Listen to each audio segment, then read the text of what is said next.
Welcome back to another vlog. My name is Ranveer और अभी तक थंबनेल देख के आप समझ गए होंगे कि आज की इस वीडियो में मैं बात करने वाला हूँ अपनी फोर्ड फ्री स्टाइल के बारे में, जो कि अब मैं बेच चुका हूँ। इस वीडियो में बात करेंगे कि क्यों बेची मैंने फोर्ड फ्री स्टाइल, क्योंकि मेरी जो फोर्ड फ्री स्टाइल थी वो पेट्रोल में थी और उसकी अभी ऑलमोस्ट आधी लाइफ बची हुई थी।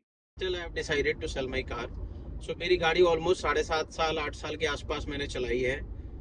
टोटल मैंने 1,10,000 किलोमीटर गाड़ी को चला दी थी जब मैंने गाड़ी को बेची है, और आज की डेट में गाड़ी में बेच चुका हूँ। इस वीडियो में हम बात करेंगे कुछ 2-3 प्राइम रीजन जिसकी वजह से बेसिकली मैंने डिसाइड किया अपनी गाड़ी को बेचने और एक नई गाड़ी लेने के लिए। नई गाड़ी मैंने कौन सी ली है उस बारे में भी इस वीडियो में हम बात करेंगे, जो कि अगर आप नए बायर हैं 12-15 लाख की रेंज में अच्छी गाड़ी ढूंढ रहे हैं तो वो भी आपको काफ़ी हेल्पफुल होगी इस वीडियो से टू डिसाइड कि कौन सी गाड़ी लेनी चाहिए, क्या डिसीजन करने चाहिए before buying a new car. चलिए शुरू करते हैं। तो बेसिकली जो मेरी फोर्ड फ्री स्टाइल बेचने के 2-4 मेजर रीजंस थे। पहला जो मेजर रीजन था वो है E20 फ्यूल। आप सबको पता है आज की डेट में E20 फ्यूल ऑलमोस्ट सभी पेट्रोल पंप्स पे मिल रहे हैं और उसकी वजह से गाड़ियों में काफ़ी परेशानी आ रही है। हम डिटेल में फिर कभी किसी और वीडियो में बात करेंगे क्या क्या परेशानी आ रही है, लेकिन जो मेजर प्रॉब्लम है जो आई एम श्योर सभी पेट्रोल बायर जो है पेट्रोल कार ओनर्स फेस कर रहे होंगे कि गाड़ी का जो एवरेज है वो गिर गई थी। जो करंट डेट में जो भी आप E20 पेट्रोल डलवा रहे हैं अपनी गाड़ी में, आई एम श्योर उन्होंने नोटिस किया होगा कि एवरेज में काफ़ी अच्छा खासा जो गिरावट देखने को मिली होगी। सेम इशू मेरे साथ थी। तो एक तो ये रीज़न था। सेकंड रीज़न, गाड़ी जैसा मैंने बताया 7.5 से 8 साल में चला चुका था और गाड़ी जब तक मैंने अपने पास रखी अंडर वारंटी रखी है। 7.5 साल तक की मैंने वारंटी एक्सटेंडेड करवाई हुई थी। उसके बाद गाड़ी कंपनी से ही ऑब्वियसली वारंटी नहीं मिलती है। उसके बाद आउट ऑफ वारंटी हो गई थी मेरी गाड़ी। ऑलमोस्ट पिछले 6-7 महीने से आउट ऑफ वारंटी चला रहा था मैं। वो एक रिस्क फैक्टर था, उसके बारे में भी बात करेंगे। थर्ड, गाड़ी में ऑलमोस्ट 1,10,000 किलोमीटर चला चुका था और गाड़ी की जो मेजर सर्विसेज थी वो अभी ड्यू थी। तो जो मेजर एक्सपेंस कह सकते हैं जो अभी तक मैंने नहीं किया था वो भी एक ड्यू था। तो वो भी एक रीज़न था कि मुझे लगा कि अब इस टाइम पे इतना एक्सपेंस करना इस गाड़ी में जस्टिफाई नहीं लग रहा था। तो I have decided to sell my car. और कुछ इश्यूज भी आ रहे थे गाड़ी में, उसके बारे में बात करेंगे। पहली बात कर लेते हैं फर्स्ट रीजंस के बारे में। जो फर्स्ट रीज़न है हमारा जिसकी वजह से मैंने गाड़ी बेची है, दैट इज़ E20 पेट्रोल। मेरी गाड़ी Ford free style petrol E20 के आने से पहले आराम से सिटी में 14-15 का एवरेज देती थी विद AC ऑन। लोएस्ट 30 मैंने देखा है, उससे नीचे कभी मैंने नहीं देखा है। लेकिन जब से ये E20 पेट्रोल का इशू आना, E20 पेट्रोल मैंडेटरी कर दिया गवर्नमेंट ने, तब से मेरी गाड़ी का एवरेज ड्रॉप होके 8-9-10, इससे ज़्यादा गाड़ी एवरेज दे ही नहीं रही थी। मैंने ऑलमोस्ट 5-6 महीने चलाए। आई थॉट कि सर्विस इशू होगा, मैंने सर्विस करवा के भी चेक करवा लिया, लेकिन गाड़ी का एवरेज इंक्रीज हो ही नहीं रहा था। देन आई रियलाइज कि ये E20 का ही साइड इफेक्ट है जिसकी वजह से गाड़ी का जो एवरेज है वो सडनली ड्रॉप हो गया है। उसकी वजह से ऑब्वियसली, क्योंकि 4-5 किलोमीटर जो है ड्रॉप आ गया था स्ट्रेट फॉरवर्ड, 14 से सीधे मैं 9 पे आ गया था, 10 पे आ गया था। तो वो एक मेजर डेंट था मेरे पॉकेट पे पेट्रोल डालने का। प्लस एक लॉन्ग टर्म में E20 पेट्रोल की वजह से काफ़ी गाड़ियों के इंजेक्टर्स में इश्यूज आ रहे हैं, परफॉर्मेंस में इशू आ रहा है, फिर से आप पिकअप में इशू आ रहा है, जो कि मैंने भी फेस किया था। मैंने भी फील किया था कि गाड़ी का जो पिकअप डाउन हो गया है, पेट्रोल जो परफॉर्मेंस है गाड़ी की फोर्ड फ्री स्टाइल की वो ड्रॉप हो गई थी। ये रीजंस थे जिसकी वजह से, वन ऑफ द रीजन, जो फर्स्ट रीजन जिसकी मैं बात कर रहा था, जिसकी वजह से मैंने डिसाइड किया था कि मैं फोर्ड फ्री स्टाइल बेचूंगा। अब बात करते हैं सेकंड रीजन। सेकंड रीजन, गाड़ी आउट ऑफ वारंटी हो गई थी।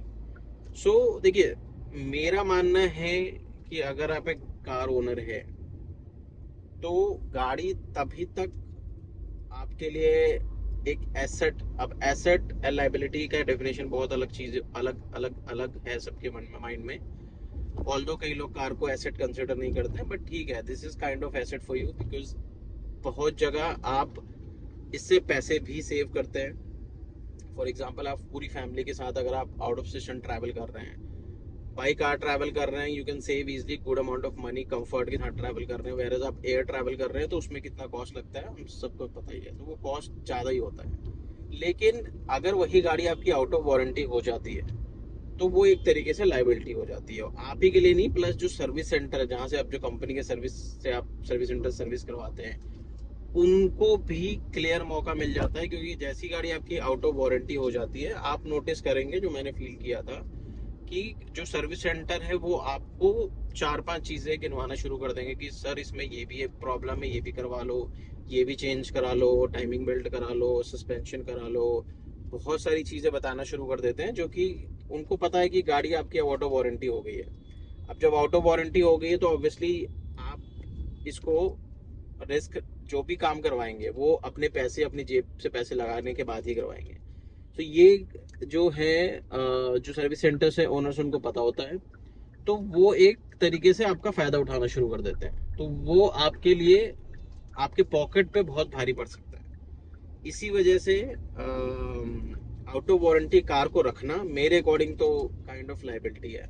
और प्लस रोड पे देखो, मेजर गाड़ी का मेजर पार्ट क्या होता है, इंजन। और आपकी गाड़ी जब जैसी आउट ऑफ वारंटी हो गई है, उसके इंजन में अगर कोई भी प्रॉब्लम आई, स्पेशली जब गाड़ी 1 लाख+ किलोमीटर चली गई चल चल चुकी है, तो चांसेस बहुत ज़्यादा है कि गाड़ी में प्रॉब्लम आ सकती है, और आएगी तो फिर वो इंजन का प्रॉब्लम मतलब आपके लाखों रुपए जा सकते हैं। तो उस टाइम पे रखने का कोई सेंस नहीं बनता। प्लस मेरी गाड़ी 7-8 साल के आसपास, 7.5 से 8 साल मैंने चला ली थी गाड़ी को, और मुझे बेचने के टाइम पे जो रीसेल वैल्यू मिल रही थी, मुझे लगा वो ठीक है कहीं ना कहीं। अगर मैं उसको शायद 6 महीने 7 महीने और लगता, तो रखने के लिए भी मुझे पहले तो उसमें पैसे लगाने पड़ते हैं, क्योंकि कुछ चीज़ें मेजर सर्विसेज थी वो मुझे करवानी थी। उसके बाद जो रीसेल वैल्यू है आज से 6 महीने 1 साल बाद, फोर्ड क्योंकि अब इंडिया में नहीं है, तो और ही ड्रॉप हो जाती।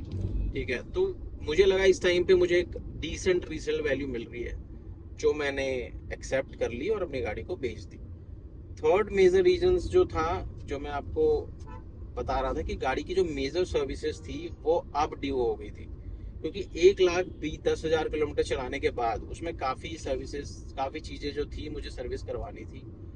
पहला जो काम था टाइमिंग बेल्ट का आने वाला था, जिसमें अच्छा खासा जो सर्विस सेंटर से मैंने एस्टिमेट कॉस्ट लिया था 25 से 30 हज़ार रुपये का खर्चा था वो। उसके बाद आ जाता है आपका सस्पेंशन। सस्पेंशन का काम ड्यू था, जो कि मेरे गाड़ी के सस्पेंशन में आवाज़ आ रही थी, तो वो भी मुझे करवाना था सस्पेंशन का काम। थर्ड, उसके इंजेक्टर्स और परफॉर्मेंस इशू की वजह से उसके इंजन में भी थोड़ा काम था, जिसकी वजह से पिकअप में इशू आ रहा था, गाड़ी का थ्रॉटल बॉडी में इशू आ रहा था। थ्रॉटल बॉडी चेंज होने के लिए मुझे सर्विस सेंटर ने कहा था, और उसके लिए भी उन्होंने मुझे 10 से 12 हज़ार रुपये का कॉस्ट दे दिया था क्लियर कट। तो मोटा मोटा मेरे पास 70-80 हज़ार रुपये का ऑलरेडी एस्टिमेटेड बिल आ चुका था, कि मुझे उस पर लगानी पड़ेगी गाड़ी में, अगर if I want to retain that car. तो ये सारे रीजन थे। सो आई डिसाइडेड कि अभी आज की डेट में मैं उसको रख के 70-80 हज़ार रुपये लगाऊं, और फिर उस गाड़ी को 6 महीने 1 साल बाद अगर फिर बेचनी पड़ गई, तो मुझे वो वैल्यू नहीं मिलेगी, और मेरे 70-80 हज़ार जो मैं आज के डेट में लगाऊंगा वो भी मेरे लिए बेकार हो जाएंगे। सो ये सारे रीजंस को कंसिडर करते हुए आई डिसाइडेड कि आई थिंक इट्स टाइम कि जब मैं अपनी गाड़ी को बेच दूं, एक डिसेंट वैल्यू मुझे मिल रही थी, और मैंने इस गाड़ी को बेच के and I have bought a new car. अब गाड़ी मैंने कहाँ बेची? सो गाड़ी बेचने के लिए मैंने काफ़ी प्लेटफॉर्म्स, ऑफलाइन डीलर, सब जगह ट्राई किया। सो जब मैं नई गाड़ी ढूंढ रहा था तो ऑब्वियसली मैं शोरूम्स गया, बहुत सारे शोरूम्स, मारुति, हुंडई, टाटा, सब जगह मैंने उसका अपनी पुरानी गाड़ी का वैल्यूएशन करवाया। मैंने सोचा जहाँ पे अच्छी वैल्यू मिल जाएगी मैं देखता हूँ फिर वहाँ पे क्या अपॉर्चुनिटी मेरे पास ऑप्शन है।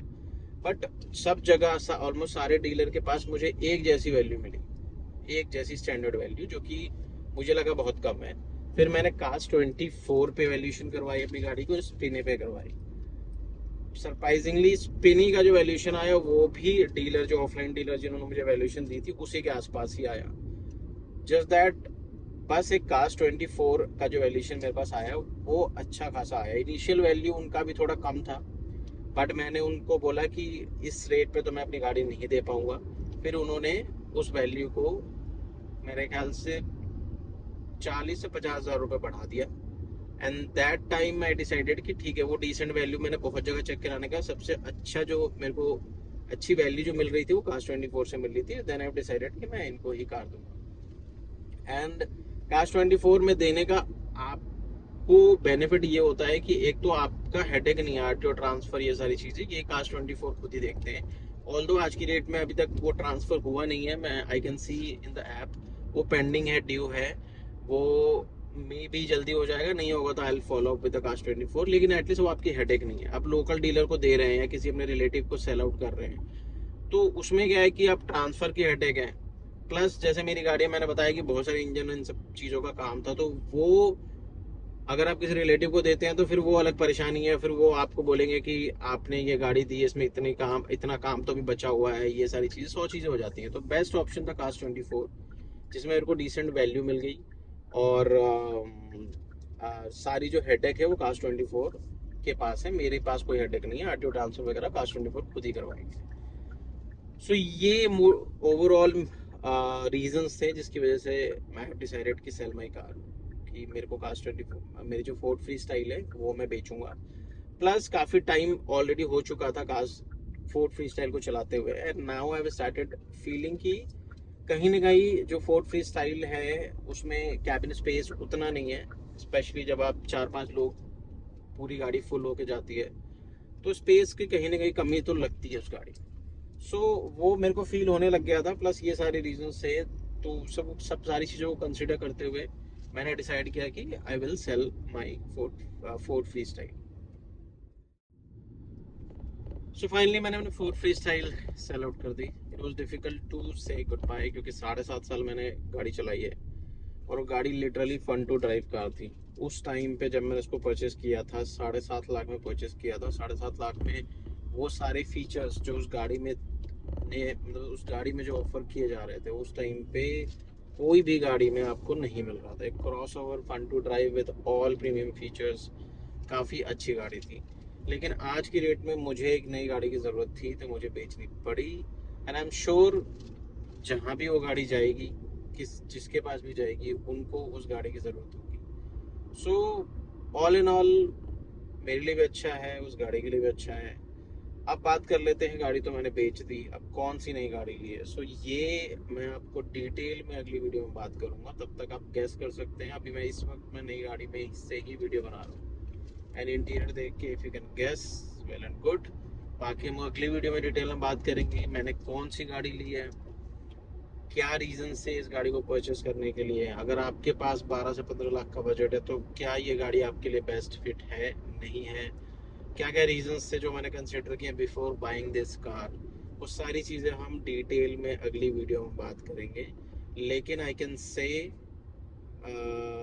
वन थिंग, कि आपके पास अगर 12 से 13 लाख का बजट है और एक अच्छी गाड़ी ढूंढ रहे हैं, एसयूवी गाड़ी, मिड साइड एसयूवी गाड़ी विथ नाइस प्रीमियम, अच्छी reliable brand and safety rating के साथ, तो आई कैन अश्योर यू कि ये गाड़ी आपके जो रिक्वायरमेंट है उसको काफ़ी हद तक फुलफिल कर सकती है। चलिए इस बारे में, चलिए फिर नेक्स्ट वीडियो में बात करते हैं डिटेल में इस गाड़ी के बारे में। होपफुली आज की वीडियो आपको पसंद आई होगी, अगर पसंद आई है तो वीडियो को थम्स अप कीजिए, लाइक कीजिए। E20 के बारे में अगर आप, चलिए फिर नेक्स्ट वीडियो में बात करते हैं डिटेल में इस गाड़ी के बारे में। होपफुली आज की वीडियो आपको पसंद आई होगी, पसंद आई तो वीडियो को लाइक कीजिए, सब्सक्राइब कीजिए चैनल को, और अपने फ्रेंड्स के साथ शेयर जरूर कीजिए। मिलते हैं अगली वीडियो में, तब तक के लिए goodbye and take care.